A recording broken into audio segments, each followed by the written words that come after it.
नमस्कार, मैं अंजलि मिश्रा और स्वागत है आपका हमारे चैनल में। आपको बता दें कि संजय राउत और साथ ही साथ अब जयंत पाटिल को अब बड़ा धक्का लगने वाला है, क्योंकि बीजेपी उनके खिलाफ अब सुप्रीम कोर्ट जाने वाली है। वो भी इसीलिए क्योंकि अब जो संजय राउत है और साथ ही साथ जो जयंत पाटिल है, उन्होंने सुप्रीम कोर्ट के ही फैसले की अवहेलना की है। सुप्रीम कोर्ट के द्वारा लिए गए फैसले की इन्होंने जो है डिसरिस्पेक्ट की है, उस फैसले का इन्होंने जो है अपमान किया है और इसे ही लेकर अब बीजेपी उनके खिलाफ केस फाइल करने वाली है। जी हाँ, बिल्कुल सही सुना आपने।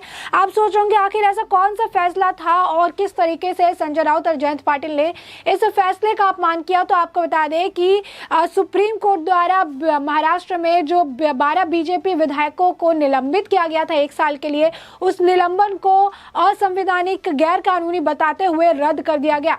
सुप्रीम कोर्ट ने यह फैसला सुनाया था। उन्होंने कहा था, साफ बात जो है उन्होंने कही थी, वो ये कही थी कि जिस सत्र में हंगामा किया जाता है उसी सत्र के लिए जो विधायक जो हंगामा कर रहे हैं उन्हें सस्पेंड किया जा सकता है, ना कि पूरे साल के लिए। और पूरे साल तक के लिए जो इन्हें सस्पेंड किया गया है, इन विधायकों के सस्पेंड होने की वजह से इनके विधानसभा क्षेत्र के लोगों को काफी ज्यादा परेशानियों का सामना करना पड़ा है।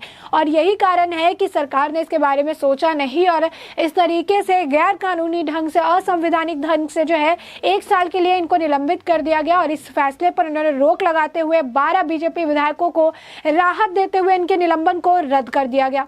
ऐसे में जहां एक तरफ बीजेपी में इसे लेकर खुशी की लहर दौड़ गई, बीजेपी इसे लेकर काफी ज्यादा खुश नजर आई थी। महाराष्ट्र के पूर्व जो मुख्यमंत्री है देवेंद्र फडणवीस, उन्होंने भी इसे लेकर ट्वीट किया था और कहा था कि महाविकास आघाड़ी की सरकार ने अपने पावर का इस्तेमाल करके बीजेपी पर वार किया था और 12 बीजेपी विधायकों को जो है निलंबित करवा दिया था, वो भी 1 साल के लिए। लेकिन कोर्ट का यह फैसला उनके मुंह पर करारा तमाचा था, जिसमें कोर्ट ने बता दिया कि किसी भी तरीके की गैर कानूनी चीज, असंवैधानिक चीज को कोर्ट बर्दाश्त नहीं करेगा।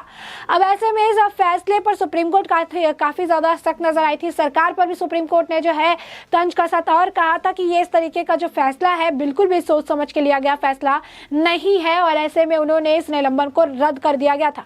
अब ऐसे में आप सोचोगे कि आखिर सुप्रीम कोर्ट के फैसले को कौन चैलेंज कर रहा है, आखिर सुप्रीम कोर्ट के फैसले पर किस तरीके से ये सुप्रीम कोर्ट के फैसले का अपमान करते नजर आए। तो आपको बता दें कि संजय राउत जो है वो इस फैसले को मानने के लिए तैयार नहीं है। संजय राउत इसे लेकर भी टिप्पणी करते नजर आए। जैसे ही इस कोर्ट की तरफ से जो ये फैसला आया कि 12 विधायकों के, बीजेपी विधायकों के निलंबन को रद्द कर दिया जाता है, वैसे ही फिर संजय राउत की जो है टिप्पणी देखने के लिए भी मिली और इसे लेकर जयंत पाटिल की भी टिप्पणी देखने के लिए मिली। क्या कुछ कहा उन्होंने, आइए आपको जरा विस्तार में बताते हैं। आपको बता दें कि उन्होंने सुप्रीम कोर्ट के फैसले के बाद अपना बयान दिया था, जिसमें उन्होंने कहा था कि इस मामले पर निर्णय राज्य विधानसभा के स्पीकर द्वारा लिया जाएगा।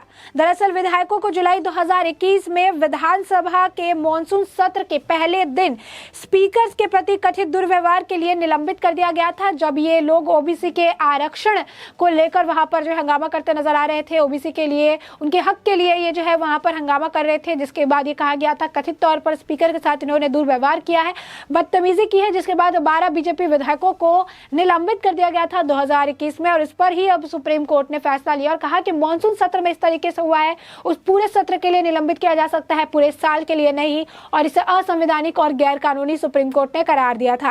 राज्यसभा सांसद और शिवसेना सांसद जो संजय राउत है, उन्होंने ये कहा था कि भाजपा और निलंबित विधायकों को अपने कार्यों के बारे में आत्ममंथन करना चाहिए। उन्होंने कहा कि निलंबन की जो स्थिति, उस वक्त जो स्थिति थी, उसे देखते ही निलंबित करने का फैसला लिया गया था और वो भी अध्यक्ष द्वारा लिया गया था। उनके चैम्बर में हुई मारपीट के बाद ही इस पर पूरी तरीके से कार्रवाई की गई थी। मुझे लगता है ये उनका अधिकार है, ये अधिकार उनसे कोई भी नहीं छीन सकता है। कानून और संविधान के अनुसार निर्णय लिए जाते हैं। उन्होंने कहा निलंबित विधायकों और उनकी पार्टी के लिए आत्मनिरीक्षण करने की जरूरत है कि वो कहां पे गलत थे। संजय राउत ने कोर्ट के फैसले, सुप्रीम कोर्ट के फैसले आ जाने के बावजूद उन्होंने कहा कि मुझे लगता है निर्णय अभी तक नहीं लिया गया है और निर्णय विधानसभा के अध्यक्ष द्वारा ही लिया जाएगा। आपको बता दें कि इसे लेकर अब जो है काफी ज्यादा एक विवाद हुआ था। काफी ज्यादा ये समझ में आया था कि ये सुप्रीम कोर्ट के फैसले को मानने के लिए तैयार नहीं है, क्योंकि सुप्रीम कोर्ट ने इस फैसले को, जो 1 साल के निलंबित करने का फैसला था, इसे गैर कानूनी, असंवैधानिक और मनमानी तरीके से लिया गया फैसला बताया था। उन्होंने कहा कि पावर का गलत इस्तेमाल हुआ है, मनमानी ढंग से एक फैसला लिया गया है। विधायकों को जो है 12 विधायकों को रद्द कर दिया गया, निलंबित कर दिया गया है। उनके विधायक जो है उनके विधानसभा क्षेत्र के बारे में नहीं सोचा, क्षेत्र के लोगों के बारे में नहीं नहीं सोचा, इसके लिए कोई रिप्लेसमेंट नहीं किया गया कि साल भर उनकी गैर मौजूदगी उनकी रहेगी, इस गैर मौजूदगी के दौरान क्या कुछ किया जाएगा, इस गैर मौजूदगी के दौरान जो है किस तरीके से वहां पे सारे काम होंगे, किस तरीके से फैसले लिए जाएंगे, इसका भी ध्यान नहीं दिया गया। यानी साफ तौर पर उन्होंने कहा कि ये एक तरह से एक ऐसा फैसला है जिसके लिए लोग सफर कर रहे हैं, जबकि लोगों की इसमें गलती नहीं है। और साथ ही साथ संविधान ये कहता है कि जिस सत्र में हंगामा हो उस सत्र के लिए ही निलंबित किया जा सकता है, लेकिन इस तरीके से 1 साल का निलंबन जो है काफी ज्यादा गलत फैसला था, ये सुप्रीम कोर्ट का मानना था। उन्होंने कहा था कि ये जो निर्णय था ये काफी अवैध था और तर्कहीन था, यानी सुप्रीम कोर्ट ने इसे तर्कहीन और अवैध करार दिया था। और इसी बीच भाजपा के पूर्व मुख्यमंत्री देवेंद्र फडणवीस ने अदालत के फैसले का स्वागत किया था, वो काफी खुश नजर आए थे और उन्होंने कहा था कि जो अदालत ने ये फैसला लिया है कहीं ना कहीं उनसे महाविकास आघाड़ी की सरकार को पता चल गया कि अब गलती जो है इस तरीके से जो वो करते हैं, पावर का इस्तेमाल करते हैं, ये अब नहीं चलेगी। किसी भी तरीके का जो है कदाचार, किसी भी तरीके का अत्याचार जो है वो अब नहीं कर सकते हैं, क्योंकि उसके ऊपर सुप्रीम कोर्ट है। सुप्रीम कोर्ट का इसे ऐतिहासिक फैसला बताते हुए इसका स्वागत करते नजर आए थे महाराष्ट्र के पूर्व मुख्यमंत्री देवेंद्र फडणवीस। यही नहीं, आपको बता दें कि भाजपा के राष्ट्रीय अध्यक्ष जेपी नड्डा ने भी सुप्रीम कोर्ट के इस फैसले की काफी ज्यादा सराहना की थी और उन्होंने कहा था कि महाविकास आघाड़ी की सरकार के सुप्रीम कोर्ट का यह फैसला संविधान और लोकतंत्र के खिलाफ, महाविकास आघाड़ी की सरकार के कार्यों के खिलाफ जो है सच्चाई की जीत है, जिस तरीके से उन्होंने किया था। आपको बता दें कि कोर्ट ने एक और बात कही थी, उन्होंने कहा था जिस तरीके से ये फैसला लिया गया ये लोकतंत्र के लिए भी खतरनाक फैसला था, इसके बारे में बिल्कुल भी नहीं सोचा गया, मनमाने ढंग से ये फैसला लिया गया। अब आपको बताते हैं कि संजय राउत का तो बयान निकलकर सामने आया जिसमें ये समझ आ रहा है कि वो किस तरीके से सुप्रीम कोर्ट के फैसले को मानने से मना करे, किस तरीके से सुप्रीम कोर्ट के फैसले का अपमान करते नजर आ रहे हैं।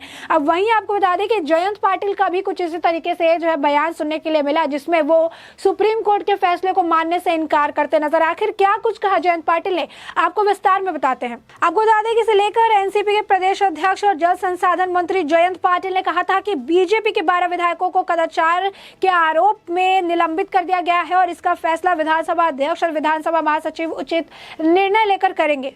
उन्होंने कहा था सुप्रीम कोर्ट के फैसले की कॉपी मिलने के बाद विधानसभा अध्यक्ष और सचिवालय के जो है वह इसका अध्ययन करेंगे और उचित इस पर निर्णय लेते नजर आएंगे। ये महाराष्ट्र सरकार का निर्णय नहीं है, बल्कि विधानमंडल में हुई इस दुर्घटना को लेकर, विधानमंडल में हुई इस घटना को लेकर विधानसभा अध्यक्ष द्वारा लिए गया निर्णय है, जिस पर विधानसभा अध्यक्ष की जो बात है उसे सुनना काफी ज्यादा जरूरी है। विधानसभा में जो हुआ उसे भुलाया नहीं जा सकता और निलंबन घटना की चरम प्रकृति का कारण था। निलंबन के समय हम सभी हॉल में थे और निलंबन जिस तरह से किया गया उसका जवाब था, क्योंकि वहां पर जिस तरीके से प्रदर्शन देखने के लिए मिला था उसे ही देखते हुए, जिस तरीके से दुर्व्यवहार कर रहे थे उसे ही देखते हुए 12 बीजेपी विधायकों को निलंबित करने का फैसला लिया गया था। आपको बता दें कि साथ ही साथ उन्होंने ये भी कहा कि विधानसभा के अध्यक्ष को निलंबित करने की पूरी आजादी है, वो निलंबित कर सकते हैं, ये उनकी शक्ति है, ये इनका अधिकार है। उन्होंने कहा भारत में कई जगहों पर इस तरीके से निलंबित किया जाता है, निलंबन देखने के लिए मिलता है, ये नया नहीं है, लेकिन सुप्रीम कोर्ट ने फैसला सुनाया है